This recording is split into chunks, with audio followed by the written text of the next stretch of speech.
castelo forte é o nosso Deus, escudo e boa espada. Olá, bom dia. É uma alegria poder chegar até na tua casa, até no teu aconchego, para compartilhar contigo a palavra do Senhor. Eu não sei se tu vais assistir esta mensagem agora, domingo de manhã, ou ao longo da semana, mas o meu desejo é que quando fores assistir essa mensagem, a bondosa mão de Deus esteja sobre a tua vida, te abençoando, e que o Espírito Santo do Senhor esteja trazendo discernimento, compreensão da palavra que te está sendo trazida. Eu quero compartilhar com vocês, quero continuar compartilhando aquilo que tem nos ocupado nos últimos finais de semana, que é a oração do Pai Nosso. Nós já temos há 3 domingos conversado sobre a oração de Jesus, a oração que Jesus ensinou. E tudo começa lá naquele desejo dos discípulos de Jesus de que Jesus os ensine a orar. Quando eles dizem, Senhor, ensina-nos a orar, como também João Batista ensinou os seus discípulos. Esse foi o primeiro tema com o qual nós nos ocupamos.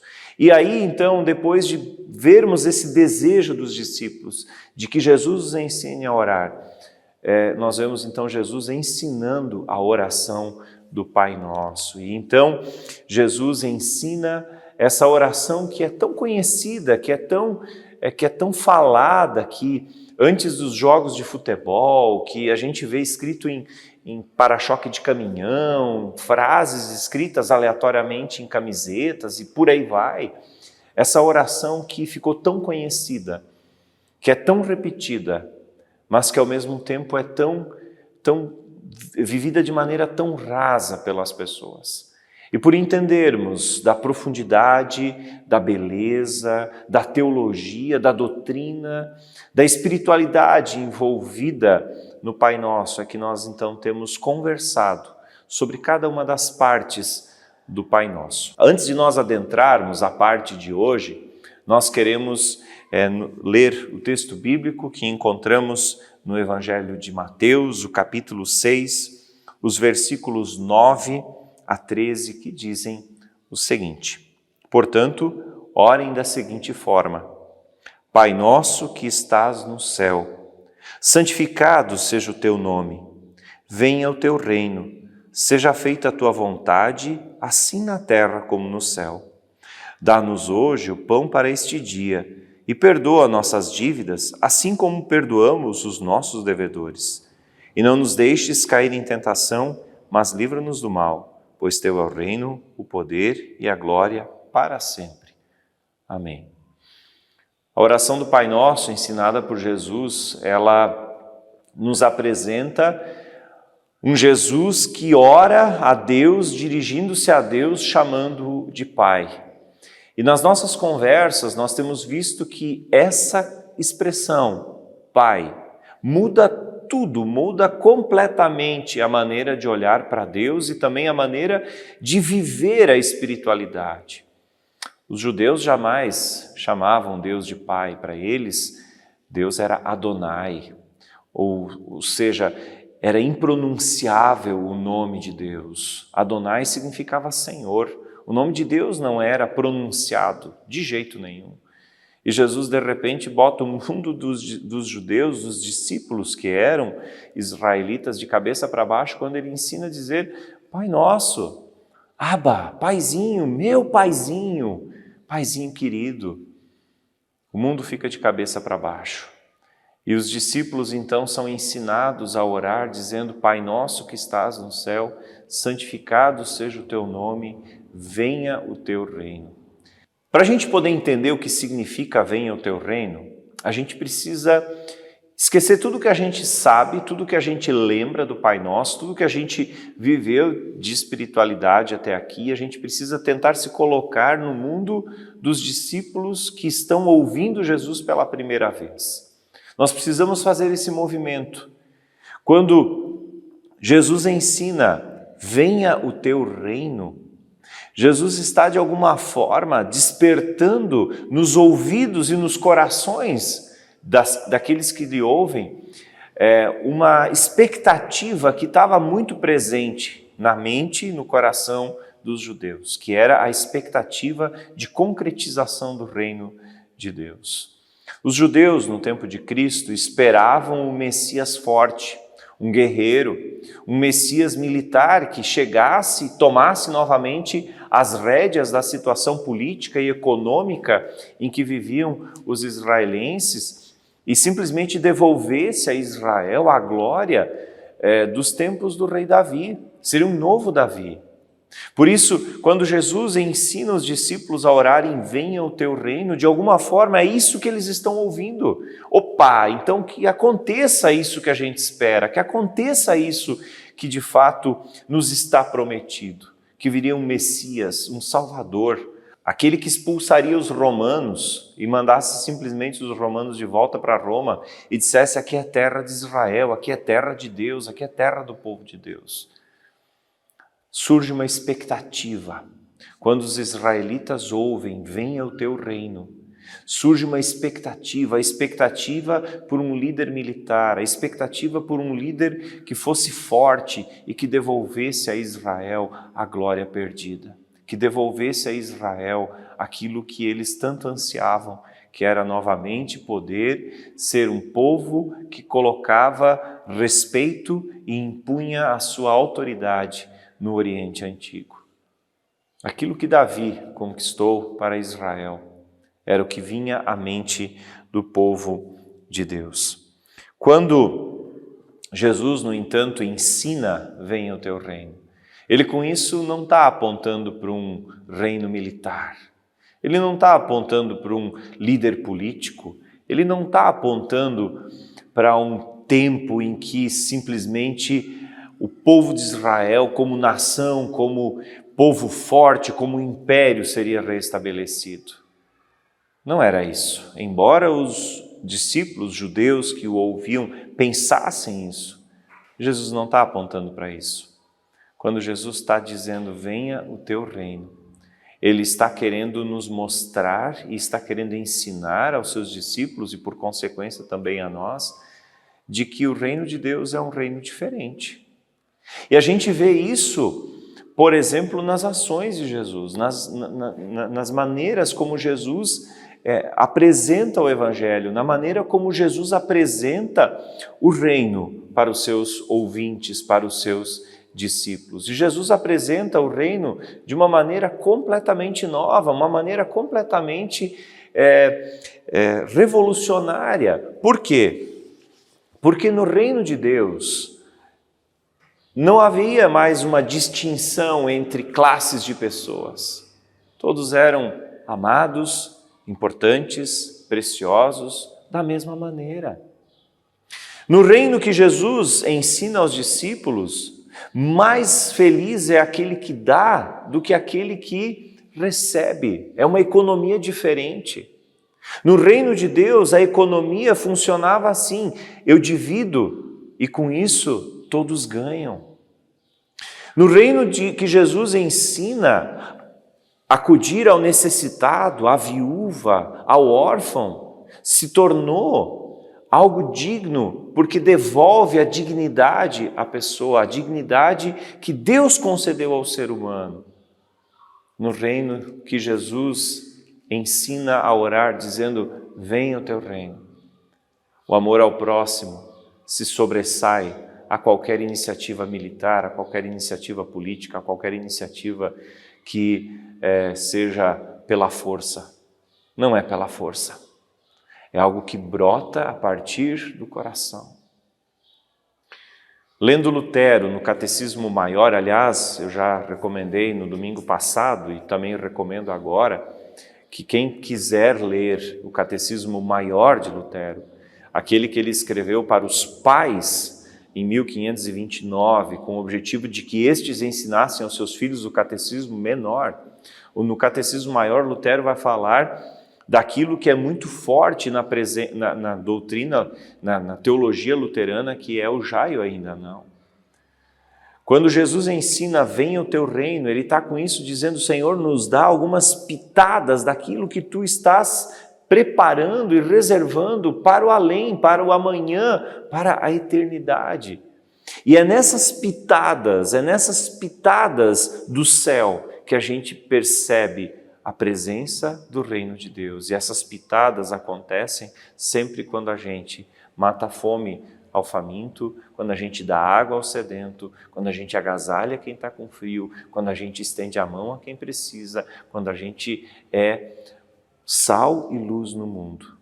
É interessante perceber que tudo no Evangelho gira em torno desta imagem dos discípulos como sal da terra e luz do mundo.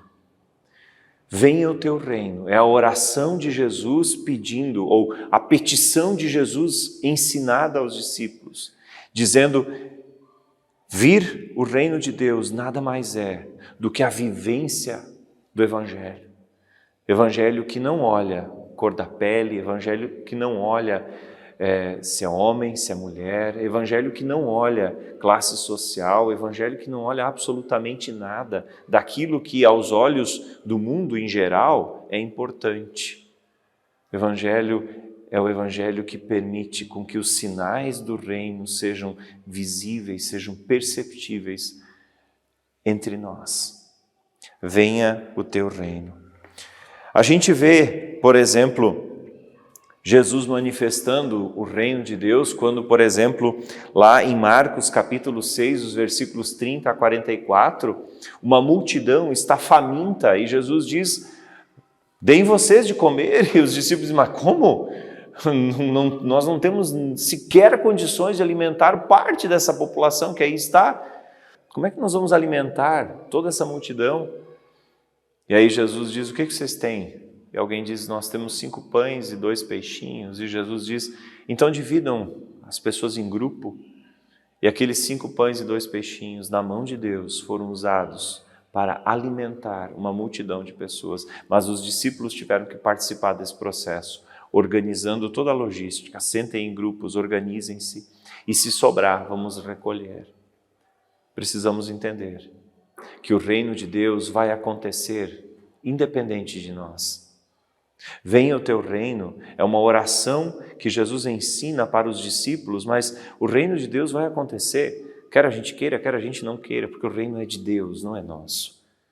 Mas é tão bom saber que Jesus pensou em mim, pensou em ti, pensou em nós, para que nós sejamos coparticipantes, sejamos participantes desse reino. Era impossível os discípulos alimentarem aquela multidão toda no texto de Marcos capítulo 6. Era impossível, absolutamente impossível. Mas a mão de Deus, junto com a disposição dos discípulos em participarem daquilo que Deus quer fazer, saciou uma multidão. O reino de Deus é assim.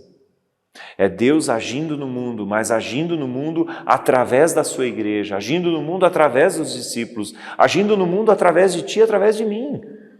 Toda vez que eu percebo, que eu entendo que Deus tem um chamado para a minha vida, que Deus tem um chamado para ser na vida do outro bênção, então eu também vou perceber que o reino de Deus é manifesto na vida daquele meu próximo, na vida daquele meu irmão, na vida daquela minha irmã. Mas também, muitos discípulos, muitas vezes, atrapalham o reino de Deus. Como assim, pastor? Sim, atrapalham. Os discípulos muitas vezes atrapalham aquilo que Deus quer fazer. Por exemplo, em Lucas capítulo 18, os versículos 15 a 17, nós vemos pessoas tentando trazer até Jesus um grupo de crianças e os discípulos dizendo, não atrapalhem o mestre, não incomodem o mestre. E aí Jesus diz, não assim. Mas Jesus toma aquelas crianças e as abençoa. Muitas vezes, o reino de Deus não avança. O reino de Deus não é manifesto, porque os discípulos não entenderam qual é o seu papel e qual é o seu lugar. Venha o teu reino.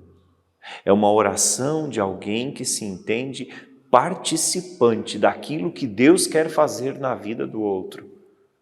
Daquilo que Deus quer fazer na vida da família do meu amigo. É alguém que se entende parte de um plano de salvação de Deus para a humanidade.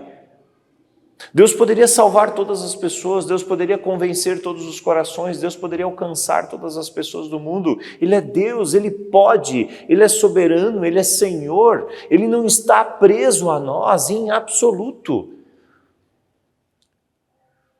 Mas o plano de salvação para o mundo inclui a ti e a mim, discípulos de Jesus. Que maravilhoso isso, não é verdade? Que coisa tremenda, que bênção, que dádiva, saber que Deus quer utilizar de mim, tão falho, tão cheio de lacunas, tão cheio de demandas, tão cheio de dificuldades, mas Deus quer usar a mim para que o seu reino avance. Venha o teu reino. É a oração que Jesus ensina, dizendo aos discípulos, orem pedindo que o reino venha, mas para que o reino venha, vocês precisam entender que fica uma tarefa. E quando a gente olha para Mateus 28, a gente vê qual é essa tarefa. A tarefa que Jesus dá aos discípulos é, vão por todo mundo, façam discípulos de todas as nações, ensinando-os a guardar tudo aquilo que eu vos tenho ordenado. As ordenanças de Cristo, os planos de Deus, o evangelho anunciado, a mensagem, a boa nova da salvação, de que as pessoas não precisam mais andar perdidas nos seus pecados, nas suas idolatrias, nos seus deuses escravizadores, mas de que as pessoas podem andar livres a partir do perdão que há em Jesus. É a mensagem do reino que quer ser levada adiante. A mensagem do reino que mata a fome da alma, mas também do estômago, que abraça o coração carente de afeto, mas também que acolhe com um agasalho num dia frio. Venha o teu reino. A minha oração é que aqui, na comunidade evangélica de Confissão Luterana do Fundo Canoas, a gente possa entender e perceber que o reino de Deus já está entre nós. E toda vez que alguém verdadeiramente se arrepende dos seus pecados, toda vez que eu verdadeiramente me importo com quem está sentado do meu lado no banco da igreja, toda vez que eu verdadeiramente me importo com o meu vizinho, com o meu colega de trabalho, com o meu compadre, com a minha comadre, que eu verdadeiramente me importo e entendo que Deus tem um plano na vida dessa pessoa e esse plano passa pela minha ação, pela minha entrega, então eu vou perceber o reino de Deus chegando. O reino de Deus, para um país como o nosso, não se impõe por meio de governos, de propostas políticas, por meio de armas, por meio de ideologia A, B ou C. Isso tudo é balela. O reino de Deus, ele só mesmo se impõe quando os cristãos verdadeiramente vivem o evangelho de Cristo de maneira encarnada, autêntica, sincera, completamente entregues a Cristo. Nós podemos fazer o que quisermos em termos de nação. O Evangelho não vai fazer diferença, a menos que verdadeiramente os cristãos vivam esse reino já presente. Por isso nós vivemos o já e o ainda não. O já é que o reino já chegou, ele já está entre nós. Toda vez que eu vivo o amor ao próximo de maneira encarnada, verdadeira, e o amor ao próximo não significa que eu aceito tudo o que a pessoa escolheu para a sua vida, mas eu não vou desrespeitá-lo por isso. Toda vez que eu vivo o amor ao próximo, o amor a Cristo, o amor ao Senhor, o reino já chegou. Mas a consumação desse reino é algo que nós temos como cristãos a esperança de que ainda está por acontecer. Que é a consumação, que é quando o mundo for absolutamente redimido, quando Cristo voltar. Como cristãos evangélicos de confissão luterana, nós vivemos nessa expectativa de que já podemos perceber o reino de Deus entre nós, mas a consumação só vai acontecer na eternidade. Eu quero te convidar para fazer parte desse movimento do já, mas do ainda não. Do já, onde a gente percebe, sente e vive, experimenta, mas onde que a gente só experimenta mesmo, porque a plenitude vai acontecer na volta de Cristo. Eu quero te convidar a fazer parte desse movimento chamado Reino de Deus. Um reino que não é de violência, um reino que não é de discriminação, um reino que não é de força, um reino que não é de imposição, mas é o reino da graça, onde eu estendo para o outro o amor de Jesus, a partir do amor que eu já senti na minha vida. O reino de Deus já está entre nós. O reino de Deus quer se manifestar na tua vida e também na minha vida. Vivamos isso. Amém. Eu quero dizer que, se ainda quiseres ofertar para a nossa campanha do som aqui da igreja e do salão, nós ainda estamos recebendo ofertas, né? Já temos material comprado, agora falta instalar ainda, e tu ainda pode continuar ofertando. Já agradecemos imensamente aqueles que ofertam e queremos dizer que cada oferta é muito bem-vinda. Pode fazer no Pix, que a gente tem sempre apresentado aqui ao longo da mensagem. Também no final vai ter um texto onde tem lá conta bancária para transferência e novamente o Pix. Fique bem à vontade. Nós somos imensamente gratos porque Deus tem cuidado através de irmãos queridos da nossa comunidade e tem nos dado o sustento que tanto precisamos para que o Evangelho de Cristo, para que o reino de Deus continue sendo levado e percebido na vida das pessoas. Quero te convidar ainda a uma palavra de oração. Senhor, muito obrigado porque Tu tens sido um Deus que se manifesta entre nós e tem mostrado que o Teu reino não é algo que apenas aguardamos, mas também é algo que já podemos vivenciar em nossos dias. Fica conosco, Senhor, e faz-nos perceber que estamos mergulhados no Teu reino, que estamos imersos na realidade da Tua presença e de que Tu desejas fazer de nós instrumentos para que mais e mais pessoas sejam convencidas e percebam que o reino de Deus já chegou, mas que a consumação, que a plenitude, que a totalidade desse reino será vivida apenas na volta de Cristo. Fica conosco e nos abençoa. Assim, ó Deus, pedimos sobre nós a Tua bênção. Que a bênção de Deus, o Todo-Poderoso, o Pai, o Filho e o Espírito Santo esteja contigo e te acompanhe por onde quer que tu fores. Amém. Desejo a ti um forte abraço, que a paz do Senhor te acompanhe e te guarde. E até semana que vem.